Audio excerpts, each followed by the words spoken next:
Welcome to our recap, Season 8, Episode 8, The Tell-All, which they no longer call... What alternatively could be called, Let's All Just Lie to Ourselves. It really does. So I don't know if we're going to have much to say today, because most of this is stuff that we've already said, and this is just more piling on. What's funny is this week I had somebody came to me and said, hey, I was saying what we did for a living. I met some people at improv class, actually, and I was saying what I did, and they go, wow, that's so interesting. How did you end up on Sister Wives? I said, well, originally I didn't. We did all of the Real Housewives at various points, Project Runway, Top Chef, Ink Master was one that we used to do all the time, and it just ended up being that Sister Wives was the only one where we had a consistent audience that was building. In fact, the very first one that I did without John, I think has like 50,000 views still to this day, and still gets some views. So I've been thinking a lot about it, and I think I have a theory, and I think it supports when you watch this episode, which is when we talked about Sister Wife, no one was doing Sister Wife content. This was 10 years ago. No one was doing Sister Wife content. And I think TLC thought they had a warm, heartwarming show about a family that everyone liked. But the truth was, I don't think the viewers felt that way. I think the viewers thought that Cody was kind of a pain in the butt, that Robin was overbearing. I think there was this disconnect, and I was one of the first people to get on YouTube and be like, they're not that great. And people were like, finally someone is talking about it. And I think that there had been, and that's that same reason why the show is now so big, is that it's sort of like Chekhov's gun, if you ever heard that reference. It's a storytelling device, which is like, if there's a gun in Act 1, it has to go off before Act 3. That family was a loaded gun, and people were waiting to find out what happened, and it eventually did happen. So anyway, my point is, when you watch this particular tell-all, I think what you see is the family pretending still that people watch the show because they all believe in them and what a great family they are. And I feel a little bit like, because Janelle and Mary say some really iconic things at the very end of the episode that we'll get to, that are like, they're like, well, we hope no one thinks this. And I'm like, oh boy. Because it's the truth. Everybody thinks that. So let's get to the important stuff. Glove watch. There's no gloves in this episode. Cry watch. There's much fake crying by poo. And there is some real crying from other people. I have no reason to think... Not from Robin. She doesn't even poke herself in the eye this time. Her eyes don't even get red. This whole thing. Yeah. So they talk about the anthropology students, and Tamara's like, Cody, you are so protective of your family. I was really surprised you let these strangers into your house. And I'm like, okay. So protective of his family that he broadcasts on national television. Yeah. So protective. I'm just like, you don't give me this whole song and dance when you have a reality show. Come on, oh, well, it's so different because they're right there. Yeah, and you don't have... I mean, there is truth in that they're friends with the producers, so they do know that they kind of have the producers in their pocket. At least Cody does. I was gonna say. They're perfectly happy making Christine look bad any chance they get, but so they allowed them in, and I'm like, oh yeah, real saints here. Oh, why'd you allow them in? Because the network was like, you have to do something interesting this season, or we'll get rid of you. Yeah, right. So then they talk about how, like, oh, they thought he was going to be a showboat, and they had all these preconceived notions. And I'm a little bit like, yeah, their preconceived notions are based on their experience studying polygamous families. It's too bad they couldn't have, I don't know, watched a TV show about them before they went. I know. And then they went on about how, oh, they had all these stereotypes about how the other wives work. It's like, yeah, he said it's based on his time going to Colorado City. And I've recently become friends with a lady on TikTok, or casual. I mean, as much as you're really friends with someone that you, like, watch their videos and exchange comments. And she is from the same AUB church as Cody and all them. And her father is the current prophet. So she was definitely immersed in this culture. And she did a video this week talking about the different kind of wives that there are. That there's a love wife, and a this wife, and a religious wife, and all that kind of things. And people are like, oh, is this based on the Browns? And she's like, well, it's based on my family. But yes, it also does work for them. So it's kind of like, I don't know, if it's a stereotype that even people within your culture have, I'm not going to say it's not really out there, but they do the whole, like, how dare they prejudge us and stuff. And it's like, okay. I mean, I get it a little bit. And then it was actually a little sad because they're like, they thought we were a good family. And Christine's like, that's really important. It's really important to hear objectively you have a good family. And I'm like, oh, it makes me sad because we know that she's just lying to herself. Well, we knew at the time, we suspected at the time, and now we know because she has, I feel like when the fandom felt a certain way, and then the person confirms it later on and it all fits together, that is confirmation that she was really struggling during this time and did not feel connected to Cody, and did not, and she's not saying it every episode, but it's coming out, whether it's the fight with Ken or the fight about, well, that was all her fault, and well, what's funny, at some least point, Mary was so nice about that. At some point, it came out that when Ken saw the episode, he like called up Christine right away and was like, I am so sorry. It was a joke. It was an inappropriate joke. I'm really sorry it hurt you. And I was like, well, but I thought it was in Better this. man than Cody. I thought it was going to be in this tell-all, but I didn't see it in this tell-all. But yeah, my first thought was, you know what? I think more of Ken and less of Cody. Because it's like, that's how real adult people, I don't want to say just that's how a real man is, because I would expect the same value of women, that like, if you find out you offended someone and that wasn't your intent, you say, I'm sorry, that was not my intent, I apologize. But like, Cody's like, oh, I can't, it's like funny, because if Cody had just been like, okay, I'll call him, I think Ken would have been like, of course it was a joke. Put Christine on. I'll tell her directly. Yes, Christine, it was a joke. I'm sorry. It was a little out of... Cody doesn't want to get his man card revoked. And it's just so funny because it's like nobody... Because you know he's married to that dude. Well, he's like, I don't think any wife should tell a man who he can be friends with. And I was like, I don't know. I feel like partners do that a lot.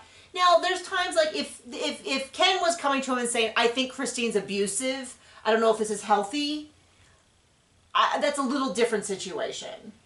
I mean, but it's kind of like, short of that, if you're just bad-mouthing someone's spouse, I wouldn't want to be around someone, I mean, I really wouldn't want to be around someone who didn't, you don't have to want to be friends with you, to be clear. But they don't, to be like, John's a bad dude, I'd be like, you're a stupid idiot. So we're all even. Yeah, so anyway, but it's like sad how important it is to Christine that these people objectively have a view. Little ways to, lie to yourself to tell you that reality is not real. Then they talk about the whole PMS Ken situation, and they get some lady off of Facebook who's like, Christine's way too thin-skinned, and I'm like, who are these idiots? I wanted to hunt down, every time they have a viewer say something, I'm like, I need to hunt down this person and be like, you need to apologize for what you said. Because they are not a great family who sets the standard for the rest of us, or whatever. No, so they were like, Christine's awful, she's too thin-skinned, she needs to get a hold of herself, it's embarrassing. And that was not my impression of that whole episode. I thought Cody was being a big old fat wimp who was too scared to talk to his guy friends. And it's like, I've just never looked at someone who was avoiding having a hard conversation and been like, what a great person. I've been like, that's understandable. No one likes having a hard conversation. But that's what, like, good people do. They have hard conversations. They say difficult things. They handle it maturely. And so there's all of that. But then apparently, I think they found, like, the one comment, because it did sound like quite a few people were like, Cody said that after that episode, it was so bad he was considering canceling the whole show. But he was talking. Give up that money. Yeah, I don't buy that. Half a second, maybe. But it was very much. I feel like Christine is always on the show, being vulnerable and admitting her faults and stuff. And then Cody, like, how does she even know how she feels unless Robin tells her? I know, right? So he said once he got to the post where they criticized him for how he talked about PMS, he stopped reading, and then within a week was like, maybe we should quit. And then they showed the clip about courtship, and I get what Christine is saying. Now, this is the deal, though, and Tamara tried to make this point, which is if you've been together for 21 years and you have a good relationship, then why does it bother you? And I think that's exactly... not a good relationship. I think it's the exact problem, which is... which is what they're saying now, which is they thought that they had a good relationship with Cody. And then they saw Cody giving Robin all the things that they thought you could not have in polygamous relationship. One-on-one time, devoted time to his kids, attention when the other wives are around. And all of a sudden they realized, oh, this man is giving me 1/50th of his abilities. And he does have the ability to give more. He just doesn't want to give it to me. Right. And so, like, I think the fact that she's upset is specifically because she doesn't have a great relationship. So Tamara's like, why are you upset, Christine? You have a great relationship. Maybe that's the exact problem. So we talk a little bit about Annie joining the family, and then they talk about Robin's niece, which I'll say they really glossed over that, like. But it's the first time they've even mentioned it in more than a single sentence. Then they go on about how they have no time, no money, no space for the kids to get together. None of those things. Do you think it's because they're doing a stupid, useless company with Robin so she can pretend she's an entrepreneur? I think that's probably part of it. Man, those are the ugliest designs. I mean, they really are ugly. They just, anyway, we talked about that enough. So they say they don't go out together. They had to really, the wives. They had to really think about it. And finally Robin's like, well, Mary and I did something. And no, everybody looks very much like, I don't know. Dun, dun, dun. Like a little bit like, just go to the next question, please. Because they weren't even like, oh, I'd love to. They were just like, nope, we don't get together. We probably should. That would be really nice. It would be nice to have a girls' night. We used to, but then we stopped. And you're just very much like, okay, is someone holding a gun to your head off camera? Because I'm not buying any of this as authentic. Then they talked a little bit about an episode that we no longer have access to on Max, which people are telling me is available elsewhere. I wasn't able to find it. I looked everywhere. Somebody said it was available on YouTube. I went to YouTube. It took me to an app that didn't have them. Everywhere I looked does not have these episodes. The Tale of Two Maddies and The Graduation Party, which I think is like the same thing. But apparently they were going to do a lip sync and Janelle was going to run away because she doesn't want to do it. I totally get it. I do not mind being a big personality. Like right now, yell, scream, shout. I did it in improv. I yelled so loudly in improv, I hurt my voice. But guess what? That's appropriate in improv. I would never behave that way in a restaurant. And I'm absolutely freaked out. Like when we used to, if I've ever gone out to a meal with people and people are being super loud and doing that kind of stuff, I absolutely will zoom out. I'll be gone. This really bothers me. And so I totally get Janelle when she's like, I find it embarrassing sometimes being out in public with them. I'm totally with Janelle on that. And it felt like Tamara was trying to get Christine to be offended by it. Because she's like, well, Christine, how does it make you feel when Janelle says she's embarrassed? And Janelle's like, I feel bad that she's embarrassed. Christine says, I feel bad that she's embarrassed. And I was like, that they wanted her to be like, well, I'm really offended. She'd say that we're embarrassing. And Christine's like, no. But I get it. I don't know. I think that they have I think this is evidence of why they get along long term, is that Christine gets that Janelle is quieter than her, and that's okay. So then they show Janelle with the Maddie wig, and she really does look like Maddie. They talk a lot about Maddie wanting to join the Mormon church, become LDS, or become Mormon and join the LDS church. I don't know how to phrase it. And they do a lot of weird talking around it. How would you describe that? It was a lot of pointless, because the church does not let her in. Well, it's just, what's weird, I don't know why, there we go. What's weird about it is that they use a lot of, she's going to be strong, she's independent, and I'm like, tell me what action, use some action verbs to tell me what that looks like, because they're like, well, what happens if they ask her to denounce what her family's done? Well, it'll only make her stronger. Does that mean that you think she'll join or she won't join? What we know is eventually what happens is that's exactly what they say. You can't, we want you to shun your family, essentially. And she was like, nah. And then she eventually married a man who was a Christian, Protestant Christian. And so she ended up not becoming Mormon. But it was a lot of what I wanted to say is what what are you unwilling to say on camera? The truth. Because it really felt like what they were going to say is, well, if it comes down to us or the church, she won't join the church. Maybe that's what they were going to say. Because they were saying a lot of things like, she's strong, she's cemented in her, you know, and I'm like, what does this mean? So then they talk about how Dayton, Aurora, and Brianna have been part of the family for 5 years, how important it is, how integral they are to the family. Of course, then we go, Robin saying they were never part of the family, they were always shunned. So they talk about Mary divorcing Cody. Oh, they talk. And she is genuinely upset. And talk. She is genuinely upset. They've been married for 24 and a half years. Mary is not faking being upset. Robin's doing a lot of alligator tears. I do think that when Christine, well, not even what? Just scrunched up face. Yeah, not even fake tears. Christine and Janelle, I think, were genuinely touched. What's weird, though, is I feel like there's a little disconnect between them saying it's just a paperwork thing, it has no meaning in real life, but then everybody trying to cry and talk about what a sacrifice it is. And I kind of feel like you can't, both of those truths can't be, like, either it is a big deal or it isn't. I don't know. It just felt like kind of inconsistent. Well, yeah, I mean, they have to lie to themselves. It doesn't mean what it obviously means. And then Cody says it hasn't changed anything. And then Mary's like, I think it has. I think we've gotten closer. And he's like, but that's not because of the divorce. That's because relationships go up and down. That's because I'm leading you on. And she's like, no, it's because of the divorce, because it was a really tough thing. And I noticed last episode that he kissed her and hugged her every time he saw her between the time that she announced the divorce and the time that they went to get the divorce. Much like when they moved to Flagstaff and it was going to be a new start for them, not. Yeah, we can start over here, we can do date nights, we can start over fresh, all of that. Because he really wanted to bring along her money. Yeah, they were really worried she was going to stay in Vegas with her money and her house money and all of that. So, and then they talk about, look at, we're all crying, this is a sisterhood, all of that. And I'm not saying, I do 100% believe it was incredibly difficult for Mary. Yeah.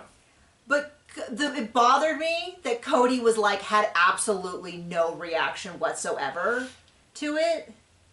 Well, at this point, he's still trying to lead on Christine and Janelle, so he can't just jump for joy like he would want to. And then they give Janelle a long talking to about her reaction. And, I mean, the thing about it is, I've known this for a while about Janelle. I think everybody knows this about Janelle, which is that she is a slow, deep thinker. Meaning that she takes in information and she needs time to think it through before she's ready to speak. To lie to herself, to believe what's not true. Well, I think at some level she knows, because she makes a couple of observations, both in the conversation with Cody last week and in this tell-all, that were exactly dead on. But the point is that she is not someone who hears and reacts instantly. She's someone who takes in information, and her best thoughts are once she's had time to think about it. In strength talk, we call that intellection. It's a very common strength among writers. But it does tend to be that, like, I'm going to have my best thoughts for you tomorrow. Let me think on that overnight. Let me have some time with it. There's a lot of, like, really deep thinkers who come up with, it's a really great thing to have, okay?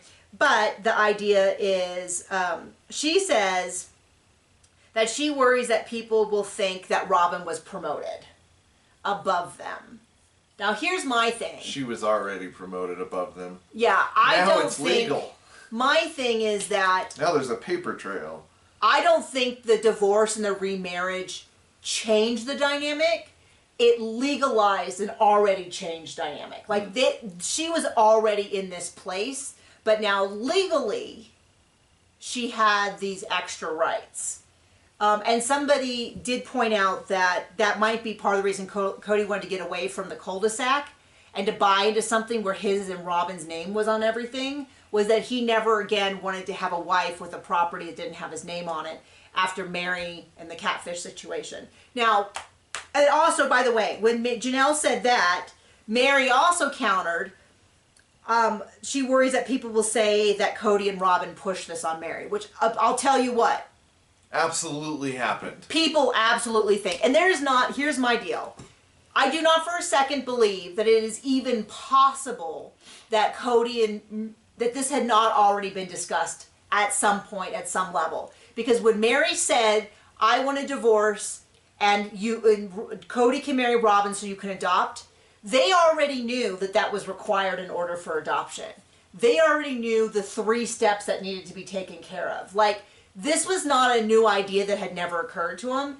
And now the thing is, I might actually agree that they didn't push this on Mary, in that they were probably playing the long con of, oh, gee, I wish we could adopt, but that could only happen if I was legally married, and that's just not going to happen. Like, that I 100% believed happened. And I think it was also a power move for Mary to put it over Christina and Janelle. Like, oh, see, I make these huge family shifting dynamic changes. Decisions for the family based on what I believe is right. And I don't even consult you.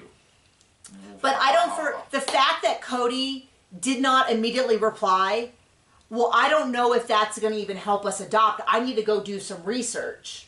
Tells me he already knew. I mean, that's what, if you came to me and said, honey, I want to do this thing with a whatever because then it will do that, I'd be like, oh, I didn't know that was a thing. I need to go look that up to find out if that's true or something. Maybe I'm just more research heavy, but like if you came to me with some crazy idea, you know, I wouldn't instantly be like, oh my gosh, you've solved everything, let me give you a hug. So the fact that they already knew, you know, and then Robin's like, oh my gosh, nothing could be further from the truth. And I'm like, okay, sure, whatever. You know, yeah, it was no one ever possibly knew. So, okay, and so the other thing is, I said my opinion, which is I thought that maybe the Catfish situation being close meant that maybe she was feeling more comfortable being a little bit more independent from Cody.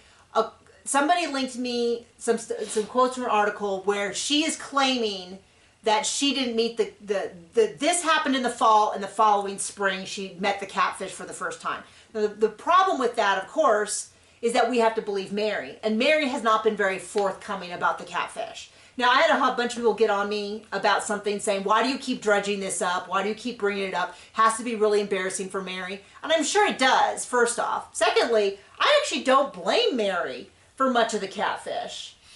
Well, she put it on national TV, so that's a well, she was paid for it. Mute argument. She made a lot of money off that Catfish situation. Secondly, I'm doing a recap. I'm not like hunting her down in her free time to be like, tell me about the Catfish.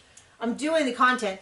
Thirdly, the only embarrassing thing to me about the Catfish is the fact that she keeps lying about it in the face of proof to the otherwise. So I don't think anyone here is going to give me a hard time, because I think if you stumble on this, you go, oh, they're doing a rewatch of the TV show. They're going to discuss the Catfish. But according to this article, she claims she didn't meet the Catfish until much, much later after the divorce. The problem, of course, I go is, how can I trust her when she also claimed that she had no romantic feelings for the Catfish? It was just a random person. You know what I mean? And it's like, okay, so the voicemails, the saying you're going to leave the family, the, like, this sexy pictures, like, so you're telling me those were all just, that's how you talk to all your buddies? I mean, if that's the case, Mary, let us know. That's a whole different situation. But anyway, so my point is, I'm acknowledging that article. I don't know if I believe it, but whatever. I think it's also a fair argument to say that she thought things were going to be better between her and Cody because she was this big sacrifice for the family. And what does Cody always say is the way for him to love you? He claims that when you do stuff for the family. Oh, when he's talking to Christine, that's what he says, yeah. Yeah, when he's talking to Mary, it's food. And when he's... No, he says it's for the... You know, he was yelling at Janelle about how, you know, I don't know. No, that was Christine. He was yelling about it again, about how, you know, you say you want to have a better relationship with me, but you won't have a better relationship with your sister wives. But I think he said that to Janelle, too, last season. No. I'll have to remember. But my point is, he claims that doing stuff for the family improves his love for you. So maybe it was a last-ditch effort that, like, look at this big sacrifice I'm making for the family. And then when he basically got through the divorce and then went right back to normal, she was more susceptible to the catfishing. I mean, there's not a version of that story that makes Cody look like a good guy. Yeah. You know, they all kind of make him look like various degrees of how neglectful of a husband he is, too manipulative, too narcissist, to whatever. But there's not really a version where you go, oh, Cody was definitely acting fully like a husband, and she just randomly ran out on him. It was all bad. So anyway, thank you so much for joining us. We'll see you around. Bye.